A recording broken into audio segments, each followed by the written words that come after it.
organised talent management through inclusion session, and it's been great, I suppose, two reasons.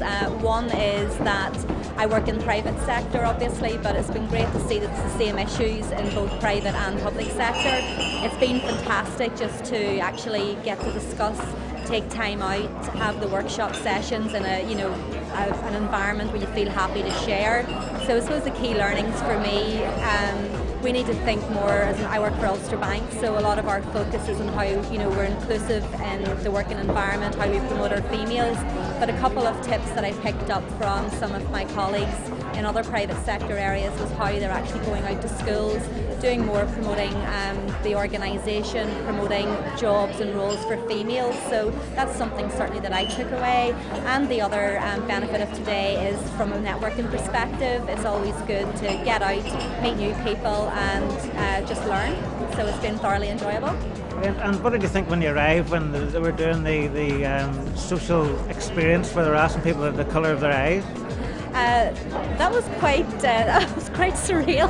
So I missed just a bit of the start of it, so I came in late, but it was like, right, what's happening? And I think it was unsettling for people, wondering what was going on, but that's good, because I think once you've been unsettled, you're open then to learning during the day, and you're open to experience new things. So I think it was a really good idea. So far I found the event very useful.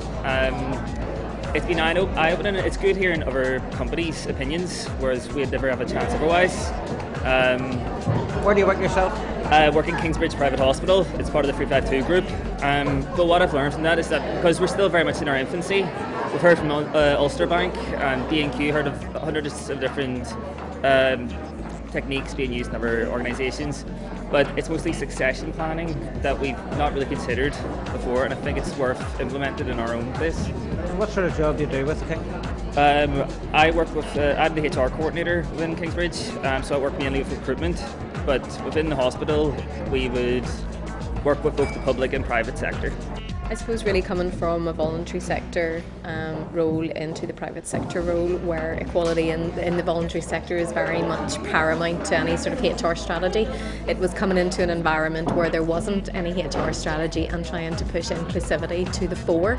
And I suppose what we did put in place was a diversity steering committee, and we looked at all the policies and procedures and practices that we had in place, and we went across, because we were actually a global company, we actually went across the globe to look at all of the different diverse ethnicities, the male, female genders that we had within the business, and we've now started to put into place different practices as opposed to putting policies into place. What we've tried to do is embed the inclusivity and the concept of inclusivity into the culture of the business, so that it is at the heart of everything that we do, so they're integrated into our values, so that we listen to our people, we value what they have to say.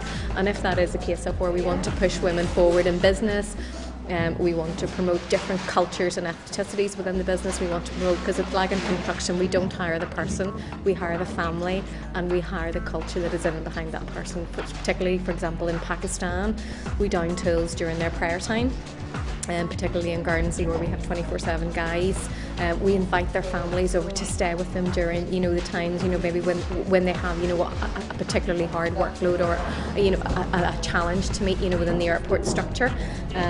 So we've just visited the Highways Agency in the UK, and we've actually got their top score for inclusivity across the UK and Europe. So the challenge is still ahead, but I think we're going to get there. So.